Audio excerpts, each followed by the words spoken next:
right, let's give everyone a chance to actually get caught up. Hi, morning. How is everyone today? So I am Majestic Michelle with Mystical Mindsets, and today I have Sherry and Wendy with me. Hey, Sherry, you want to introduce yourself just real quick? Yes, I am Sherry Huss. I live in Alliance, Nebraska. I'm a psychic medium and healer, and divination reader and shamanic prayer healer. Hi, Wendy. Welcome to our group. This is your actually first official show with us. Yes. You want to go ahead and introduce yourself and just go ahead and talk a little bit more about who you are, what you do, why you do it. Okay. Well, my name is Wendy. I'm from Colorado, and I'm an energy worker, healer.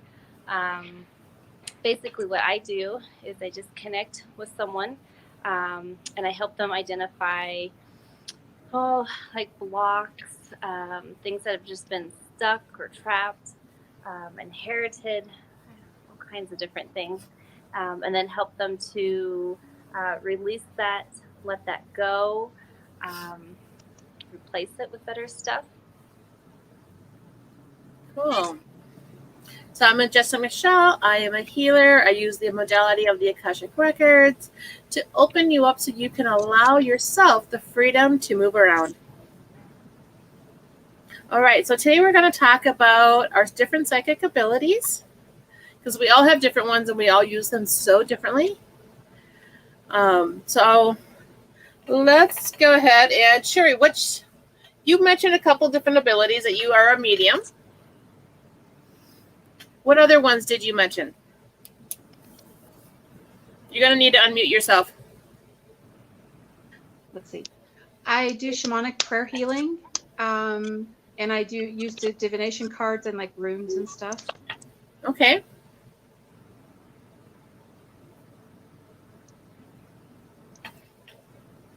Let's see here. You were talking about earlier. It was you and I were talking about knowing when things come through.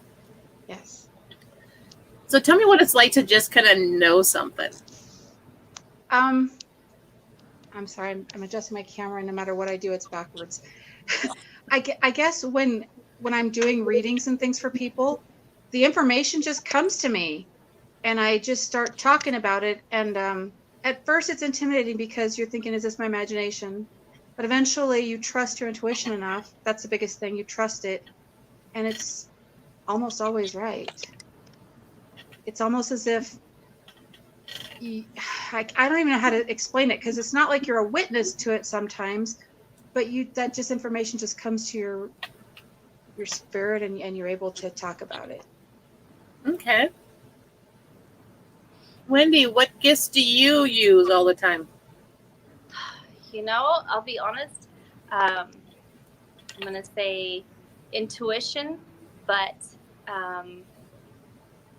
it's interesting because like Sherry, I think that is so awesome that you say that, it just comes to you. Do you see that? Like, do you get like a vision of that, or do you hear that? Sometimes it's both. Sometimes I hear it and I see it and I feel it and I know it. Occasionally, I will even smell it. Okay. Like certain memories. I would say I'm definitely more, I would say, on the new side to this. Smelling is something, but I didn't ever really know. So I can smell a little bit. I feel for me, because I'm still learning. I'm newer here.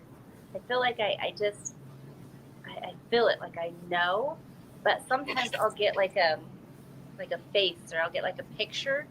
Okay. But definitely, I think for me, I think it's just a feeling, like it just comes to me. I just know. And when I'm connected with somebody and I'm doing a session, like I can feel like where their pain would be. I can feel them. But the smell thing is not something I really would have thought of. But yeah, I will smell different things. Sometimes I'm asking my husband, "Do you smell that?" I'm like, do you smell that? You know, I woke up, I can't tell you how many times, in the middle of the night, and I'm like, I smell that. I gotta go downstairs. I gotta see her. I smell the toaster. Or was it yesterday or the day before? I'm like, I smell a cigar. So I never really thought of smell, but I would say for me, mostly it just, I feel it. It just kind of Okay. comes to me. So I am an empath. So I feel everything. But with that, I also have clairvoyancy, which means I see. So image pop up as I'm feeling things, and images start popping up on how I feel about that feeling. Those images start popping up, and I can start putting things in a sequence order and knowing how it's supposed to go. My clairaudiency is not all the best. Every once in a while, it comes through. Usually when I'm by myself meditating. It was really interesting when they were trying to teach me how to use it. My dad passed 22 years ago, and they were having him say my name. And I was like, okay, guys, this is interesting. You want to teach me how to do this with my dad's voice when I didn't listen to him when he was alive, and now you want me to listen to him when he's gone? I'm like, really? I'm like, can we? I'm like, oh my God, this is funny. And then clairsensiency is being able to use all the other senses, including your emotions, to sense and feel. And then claircognitively, cognancy is the ability is also along with the telepathic. You just kind of know. So with each one of these two, we also there's some sub kind of lines that go through. So claircognitively, you have the telepath. You can even have the mediumship in there, because it's just, you might get that feeling that somebody's there and they're just talking to you. You get that telekinesis in there, where you can feel somebody long distance and know what they're doing. And then you have channeling in there. How many of you guys have ever channeled? She's like, oh, I do it all the time. Most of my posts are channeled if they're a very long spiritual post, they're channeled. I had a reading done by a guy recently, and he told me that that's my next step, is trance art. And so I've been kind of looking at that, but I've always been thinking to myself, like, I'm supposed to be doing that, but channeling to me seems harder than what it is. And I don't know who to trust to learn from. Right. I don't want to be channeling the wrong thing. Right. Yeah. No, I get that. The person I work with all the time is Saint Germain. He is the one that comes through. He is a little rebel just like me. So I was like going, wait a minute. I'm like researching, going, you're a rebel. No wonder why we fit up. Hey, Michelle, I have a question for you. Yes. As far as channeling, can you explain a little bit more, like, what that is? Okay, so channeling is just basically you're getting a message from the other side. Okay. That it's just coming in really, really quickly. Okay. And you're having to write it down so that way you don't forget it in some way, or you're really not. For when I'm doing it, I'm really kind of more in a meditative state. My mind is like totally turned off, and it's just coming through. Okay. I'm not, and then I go back, then I reread what I just wrote and correct any spelling errors that I may have typed in. Because grammar and that stuff doesn't always come through. And so then I go through and kind of put the grammar and the punctuations and everything else where they need to be. So how do you know where that message is coming from then? That has happened to me a few times, but I wasn't real sure where exactly the message came from. So you have to ask them beforehand or even after, like, hey, who are you? So that way I can do some research to see if I want to let you in. But also, in order for them to come in, you have to be vibrating at a certain frequency for them to reach you.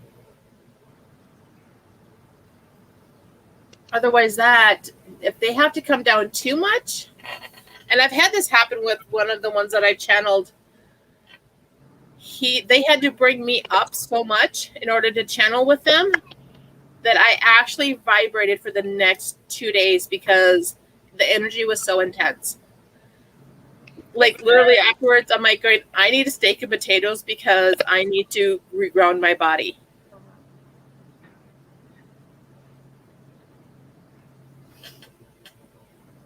Is there a way, Michelle, to ask if that's in your highest and best interest right there when you're in that, and then if not, you just would close that line of communication? I would probably ask if that's in your highest and best interest before it even starts. Okay. Because once it starts, you really have no control to shut it off. Got it. So if you don't want that like in your realm, I want to be able to have that access to that, then just say, hey, I'm not open for that. So could you set that intention then? Mm-hmm. Like Cher's kind of saying she wasn't sure. I mean, could you just set that intention going into that? That way you're channeling, connecting to what you would like to? I mean, a lot of times, like the channeling, the ones I've channeled have not been dark. So if your heart is not in the dark place, they're not going to be dark. So again, it's all depending on where our heart is at, whether it's of the light or of the dark, depending on what we're going to channel.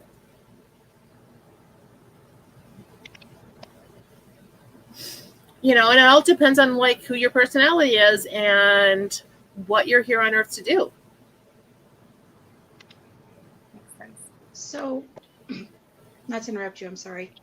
My purpose is really to be uplifting and an encourager, and help people see what they're capable of and believe it.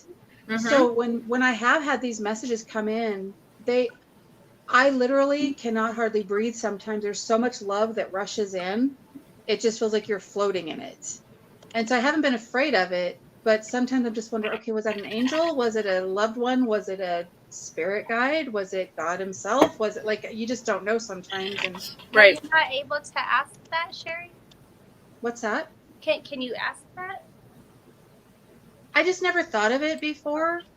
It was such a positive message, and it didn't go against any of my beliefs at the time. And so I just trusted it, I guess. But I think I've been told that when you do ask, whatever comes to mind first, to trust that. Do you think that's true, Michelle? Yeah. Yeah. Okay. That makes me feel better. But I started working with Saint Germain and meditating with him before he even started channeling through me. Okay. Because of his vibrational frequency. Yep. And so we had to make sure that I could handle that vibrational frequency when he channeled, because a lot of the stuff I channeled from him was at the beginning of 2020.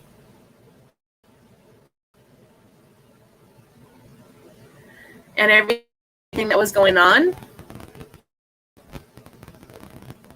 I bet he had a lot to say about that, didn't he? Oh, yeah.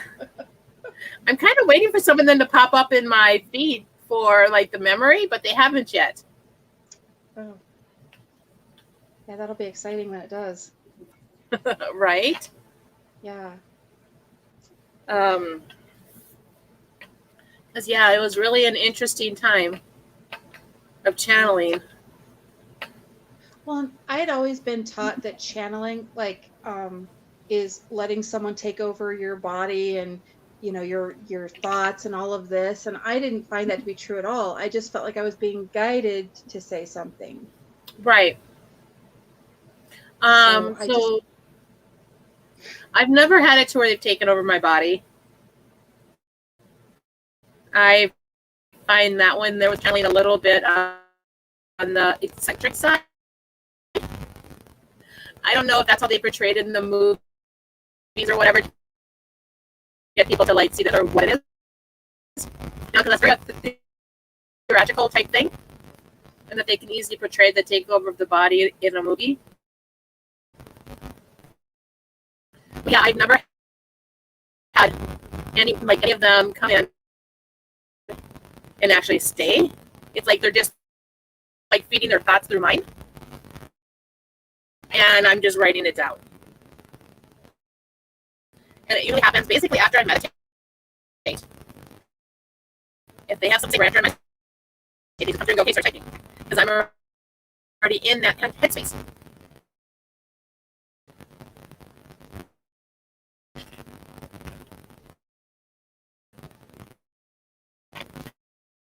And then you talk about the modalities that you used with your gifts, which is the cards and the runes. Talk about the runes a little bit, because I have a feeling that a lot of people know what cards are. Yeah. But not a lot of us know what the runes are. Right. So it depends on how authentic you want to get. I have a book on the runes that I use to reflect on and to kind of read on. And you can make them yourselves out of wood and then burn in the images or chip them into it. And then you can put them on an altar and you can pray to Freya and I think Odin for the power to download all that stuff, which I didn't do. That's not really me. I just kind of like what Wendy said, intuition. And at first I was focused on, oh, I have to memorize everything. So I made a big cheat sheet and all of this. And actually, it's kind of like the cards, you know. Granted, I might pull, you know, like Fehu, and think it means one thing, and it means something else once my intuition kicks in. You know, there's another layer added to it. It's just another way of using, you know, divination. So it's just another tool that you can use to access. Right. And I don't worship all those gods and goddesses associated with that. And one time I was meditating, in fact, speaking of channeling, and I said to them, I don't worship you. Like, you are not my gods, but I recognize that you're here to help. And I pulled a card. The next card that I pulled said, you don't have to worship us. We're here to help you. I was like, like, okay, I get it now. So if anybody's afraid of that, that's nothing to be afraid of. Yeah, I totally get the not worshiping, because I don't put anything on a pedestal. Right. I mean, I was told when I was really, really little, even with Hollywood and everything else, don't put it on a pedestal. Don't idolize it. And I didn't understand what it meant until everything came out the last 2 years with Hollywood. And I'm just like, got it. But with that, don't know how anyone's going to feel about this. Jesus is a great guy, but I've never put him on a pedestal either. I've just not been that type. And I know that we all have our little things that we worship and we believe in and everything else, which is great and cool. You know, because we all need our little niches and things like that to move us forward. It helps us have faith. And faith is good. But yet, you know, so which one of us can see the auras? I cannot. No? Sometimes. Okay, do you guys want to learn how to see auras? Yeah, absolutely. All right. So pick a tree, like you're outside, so pick a tree, pick a plant if you're inside, stare at it cross-eyed.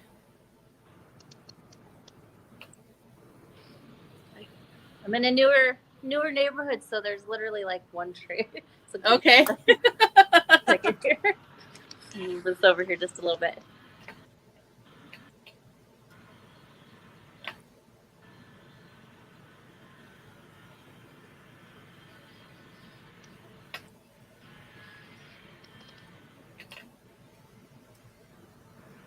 right, found one tree.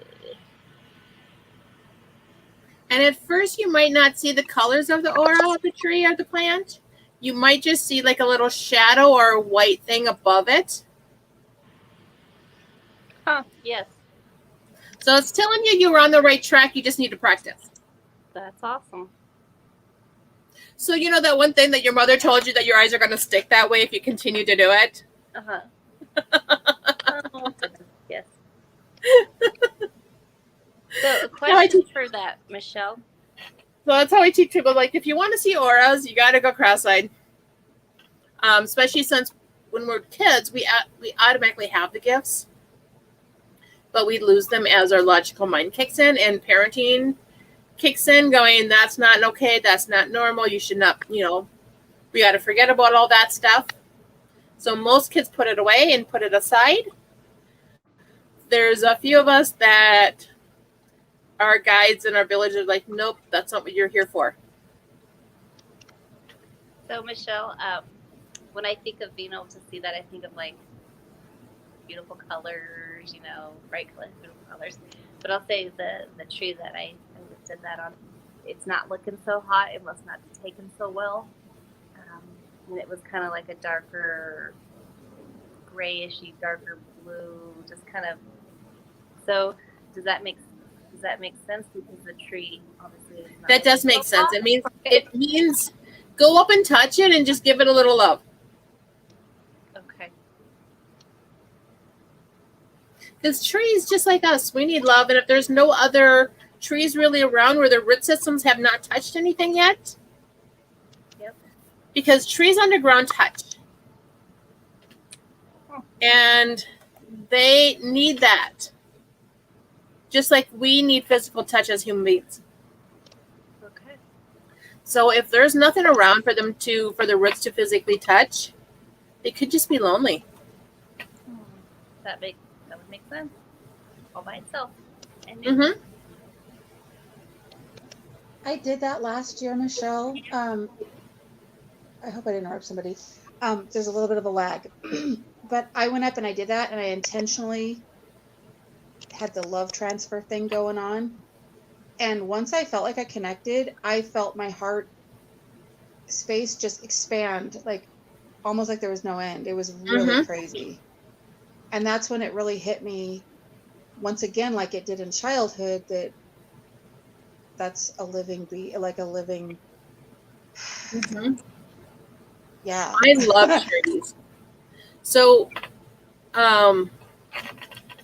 I would go hiking, and when it's like every once in a while, my lungs would be like, "Oh my god, I'm winded. Like I just need to catch my breath." And I'd be up at high elevations, and where the tree line still was, and so I would go over and touch a tree. And as soon as I touched a tree, it's like they were giving me their oxygen, and I was giving them the carbon dioxide, so that way I could breathe and have oxygen back in my body.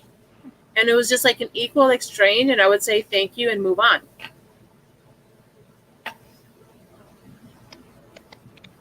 And everyone's like, "And what are you doing?" I'm like, going, just opening up my lungs and moving on. My friend, it was like, we exchange that all the time in the air. Why wouldn't we be able to exchange it through our, energy?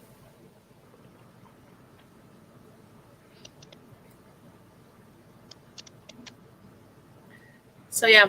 And then, okay, so do you guys use any telekinesis at all?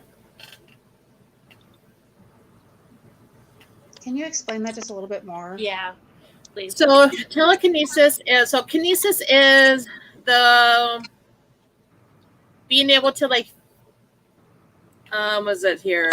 Muscle test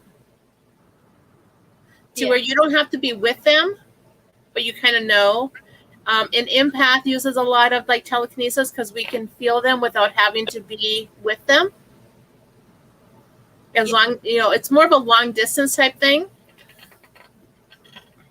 Both. I've done both. I would say when you start out with that, then I feel like your intuition, everything else, it just becomes almost stronger. Like it comes to you. Yeah. Telekinesis is a way to connect to somebody long distance. Okay, yes, then yes.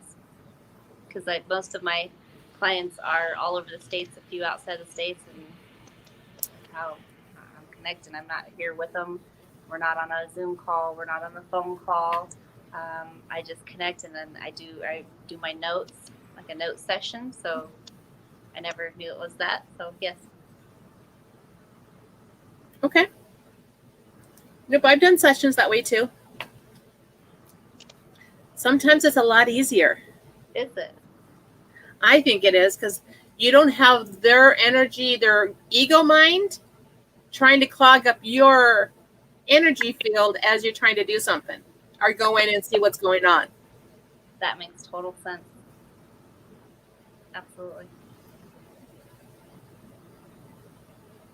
And most of them I do, at night, just because it works out really well with my schedule. And sometimes I wonder, because I would assume that most people, at night or late at night are sleeping. And I feel like maybe it's also just easier as well because they're resting. Mm-hmm. So what about dreams? Do any of you guys get any dream prophets? I get one nodding head. I'm not sure. Can you kind of explain that a little bit more? So I get dream prophets all the time. So when I'm dreaming or when I'm sleeping, sometimes dreams will pop in my head and it'll show me events that are going on. And sometimes they'll throw my loved ones in there. Sometimes they won't. And yet I just kind of know that when I wake up in the morning going, oh, if I'm remembering it, it's because there's something significant in there that I need to remember. Honestly, I've never thought of it. I just haven't thought of it like that. I dream a lot, and I will have family members, people I know, just randomly pop into dreams, and I will remember the dream the next day or a certain part of it. But I've never put much thought into it. Yeah, my dreams that are for me are completely different than my dream prophets. Huh. And they have a different energy field. And so I can tell the difference when I wake up going, oh, I need to focus and write this one down because there's something significant about this. I agree with that too, because like I love dreammoods.com because my dreams, just for me, I remember things in the order they happened or whatever came up. Like, let's just say there was a lion and then there was a fire hydrant. Okay. If the lion came first, I look that up and it's significant. And then the fire hydrant, and it always is my brain working things out. I know that's a weird thing, but that's just what I thought of. But I've had prophetic dreams a lot in the past, to the point where I just begged for it to go away for a while because it was just too much. Like I dreamt about the Columbine shootings and the nightclub in New Jersey that burned down, the West Virginia shooter, all the stuff at the Pentagon on 9/11, but I didn't know enough what it was trying to tell me. Right. And I remember dreaming about how the Gulf War starts and everything.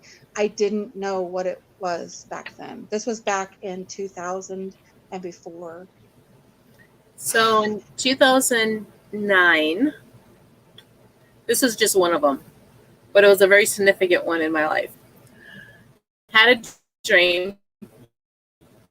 My teacher at the time, and when I were going to some issues, and I called him up because he was over the road at the time. And I had this dream that I was in the audience of a Dr. Phil show, and you and Rhonda were up on stage as a newly couple. Can you explain this to me? Married? And he just kind of goes, well, we've been talking a lot more. And I was like, well, you have some things to think about. Here's the deal. If it's me, you're never speaking to her again. Came back 2 weeks later, says, I want a divorce. Because he knew me. As soon as I said, I had a dream. And it was a really interesting one. He knew exactly what that meant. because he knew my dreams meant something.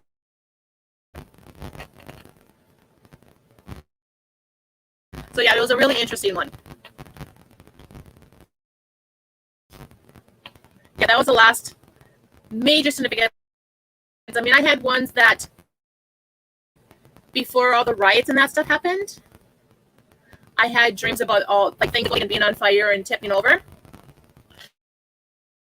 I didn't know what that all meant until it started happening. And then it was more for me telling me to like be prepared, be ready. You don't know what's happening right now. The world is in turmoil. Type stuff.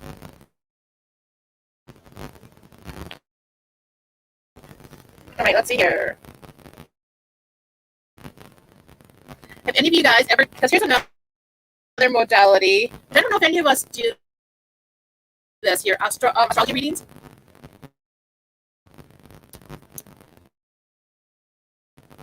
Sherry or Wendy?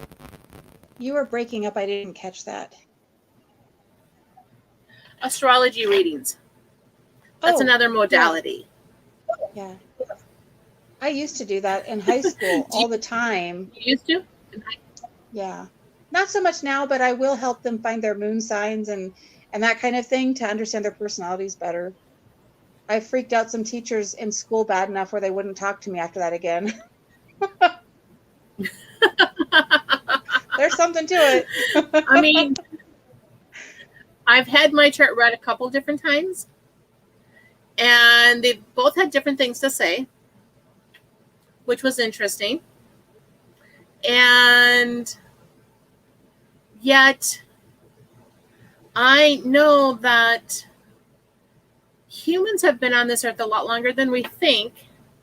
And when we were first put here, the moon did not exist.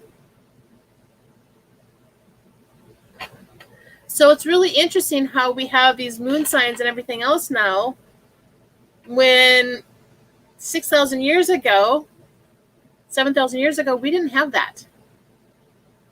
Mm-hmm. So that has all been new in this last era of everything we're dealing with now happening.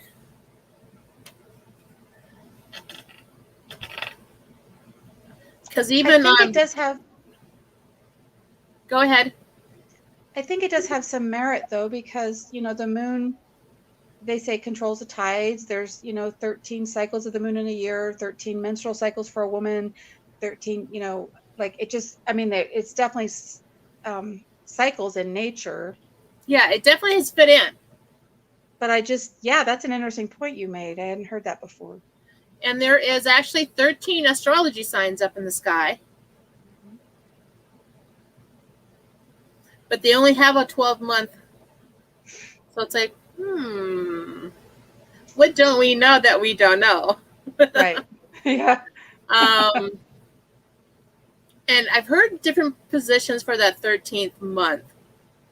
It's either before Scorpio or after Scorpio.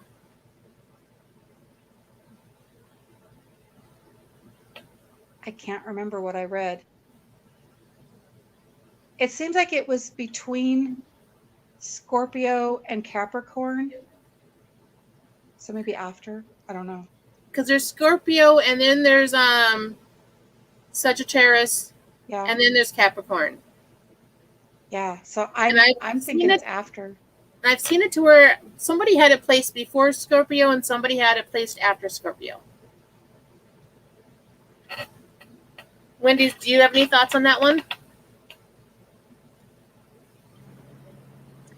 I don't. And honestly, I'm not familiar with that. Okay. No, I just thought it was interesting going, because I'm not, I know enough to understand, my chart reading. And when we had my chart done, I was, I knew enough about me to go, okay, was I born in the AM or PM, depending on how my chart read? Because all of my birth certificates had no AM or PM. Oh, wow. So then I'm going, okay, did they use military time back then? Yours did. Mine did. Mine was AM. Mine did not in Minnesota here. Huh. And so when I asked my mom going, so was I born in the AM or PM? She's like, I don't know. I go, okay, was the sun up or was the sun down? I'm like, come on, we have a 50-50 chance of getting it. Yeah. And then looking at my, like some of the charts, and I was like, oh, the AM is totally me. The AM had more of the rebel in it. Oh. You get to know me, Wendy, you'll know that I'm really a rebel. In many ways. See here. So, Sherry, what is it like being a medium? Because I know, like, every once in a while for me, they'll come through, but it has to be, like, a really dire need and a really important message. Otherwise, I'm not normally connecting with somebody who has passed on the other side. God, it's been my whole entire life, so it's hard to answer that really. I would just have people show up in the room and they would start talking to me, but their mouth wasn't moving. It's that telepathic ability that they connect with us through. And sometimes they just wanted to be acknowledged. Sometimes they just wanted to know that they're there and they're not going to harm you. Some of them have really been bouncy and flamboyant, and those are usually the energy I get from them when I connect that person finally. What was happening is my mediumship ability was just going out the charts, and I would go through Facebook and I would scroll up my friend list, and the names would just literally hover above the page in my mind's eye, and that's how I knew who it connected to, and I would give them the message if they wanted it, and it was always like a birthday coming up or an anniversary, and they had been wondering if that person had just forgotten about them in heaven, and they were saying, nope, we're still here, and those dates are important to us because they're important to you here on earth. Cool. Yeah. Every once in a while, like I've said, they've come through, but because I work with majority of the time the Akashic Records, because I've been told that we all need to learn to connect to the Akashic Records if we ever want to leave the Matrix. Because when we pass, our soul needs to know how to open up, go into the 8th chakra, so we can leave the Matrix and go back out into the universal realm. Otherwise, that we just kind of get stuck here. Yeah. I have had some instances where I just practiced what you taught me in that class with my friends. And because I'm a medium, like it's been really weird. Like sometimes there's been relatives that showed up in there with the message. Can you help me make sense of that? Yeah. So sometimes if we're connecting through there, because in the Akashic Records has every event our soul's ever been through. So it's going to have every emotional memory in there written down in our books. And so if those memories include somebody else, that loved one may come through in there, because we got to remember, like when I showed you how to go in there and how to connect, there was so many different doors in there to different realms and, dimensions and everything else that we can access. And so they can come into there and go, I'm just waiting around for you to come in. Because sometimes if they know that that's a place where they can wait for you, they know that they're going to be able to find you easy.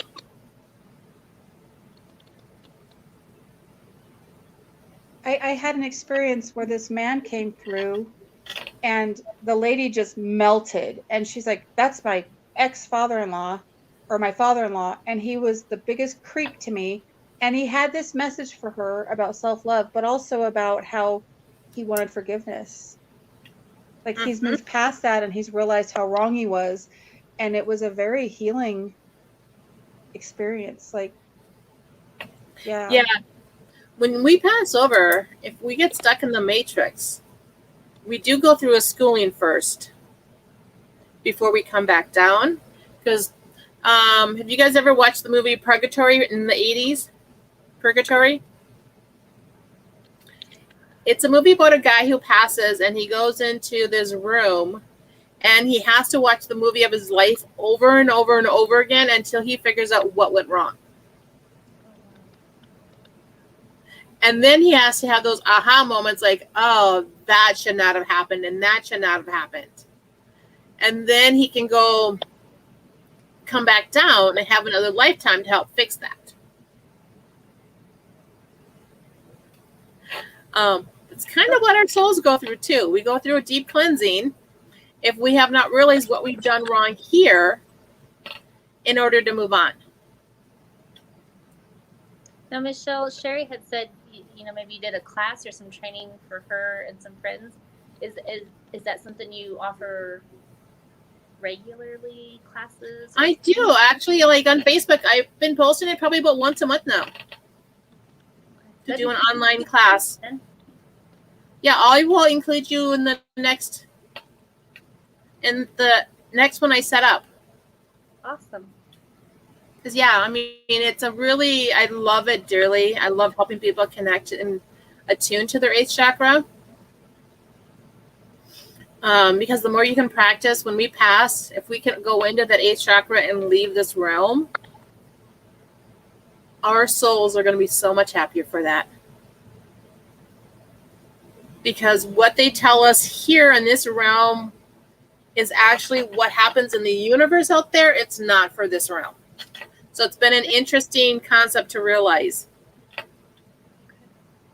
Well, I'll have a question for you maybe after this Okay. about the chakras and some stuff I was listening to yesterday, actually. So I'll have some questions for you after on that. All right. We're coming up to the top of the hour. So I want to say thank you, ladies, for joining us today. And thank you, everyone, for listening today. And you can get a hold of me at healingwithmichelleadams.com. Sherry, how can they get a hold of you? I am on the Facebook page Spirit Closure with Sherry or mamahus72@gmail.com. Wendy, how can they get a hold of you? I have a business page on Facebook. It's Restore Wellness. And then most of my clients have my cell phone. They can give me a text. Is that okay if I give my cell phone too? You might want to. You don't probably want to save that until they contact you through your other site. Okay, so I have that or Facebook Messenger. I'm also on Signal and Telegram, and a lot of my clients are on Signal, the app Signal. All right. Thank you, everyone, for joining us today. Thank you. Thank you.